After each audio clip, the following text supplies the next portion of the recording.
Hi, everyone. Today I was thinking that it was time to record a new video and to publish it on YouTube. And I was suddenly lacking ideas. I was out of inspiration. And then it came to mind that, okay, let's talk then about inspiration, how it usually works, the thing itself. And indeed, it's a very famous theme.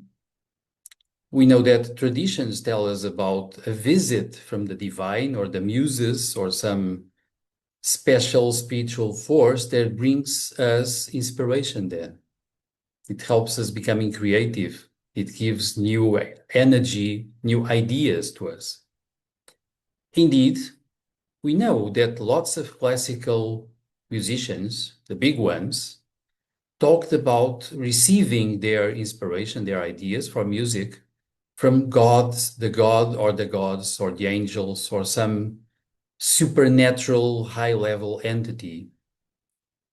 Not so surprising to me. Then, apparently, indeed, becoming inspired, getting something new is not really depending on reasoning per se, not so much emotion or body activity. It is well known that when people have special minds that are well trained, when people have lots of concepts, when they have good reasoning, good sensibility, and the like, they somehow have a more fertile ground for being inspired and then allowing something new to grow from inside themselves. So it's important to take this into account. For instance, some years ago, with a small group of people in Portugal, we did a minor research with a famous comic book author from Portugal. He's dead now, unfortunately. His name was José Rui. He was a classic in Portugal, indeed.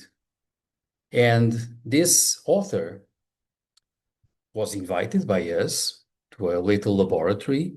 We wanted to know what happened in his brain at the moment of getting a new idea for a comic book. What we did was that we wired his brain in a way we placed wires on top of his scalp to get a permanent and ongoing reading of the brain waves in his brain. And then we read to him a text. And the idea was that after listening to this text, he would try to find an idea and then immediately start drawing a possible comic book. So he did. The interesting thing is that at the moment he told us that he was now getting his idea, the brainwaves had deviated from the normal dominant beta waves towards a dominance of alpha waves, the ones connected with dream states and relaxation. And then when he came back to drawing the beginning of a possible comic book, he was back into dominant beta waves that are connected with normal vigilance, day-to-day states, reasoning, and the like. So there was a deviation in the state of consciousness at the moment of creation of something new for him. This was just a minor pilot study, but it was very interesting to us because it goes in the same line we already think we know from lots of traditions and personal experience that indeed when we are getting new stuff, new ideas, new visions, new perception, new intuition, usually we are in a sort of a state of consciousness that is no longer the usual day-to-day adaptive state. It's something else. It's more relaxed, more open, more flexible.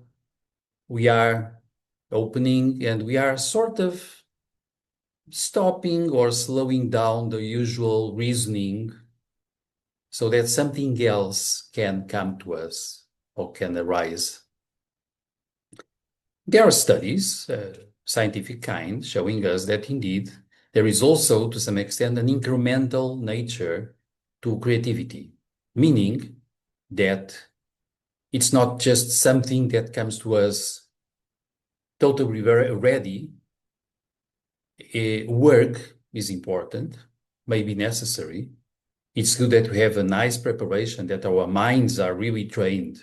We have lots of knowledge eventually in our field. We have lots of concepts. We have emotional experience. We have sensitivity and so like.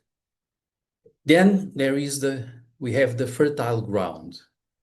Eventually, we might receive the visit of the Muses that will bring us something, a new sparkle that then can grow within ourselves, our minds, our emotions, and so on, producing eventually beauty, something new and beautiful. And it's nice to know this and to practice this. Because indeed, flexibility, opening, non-judgment, a new state of consciousness and opening seems to be fundamental for creativity. And this is what I wanted to share for the day. And as usually, if you like this, subscribe the channel, share, say something. I like to get feedback from people.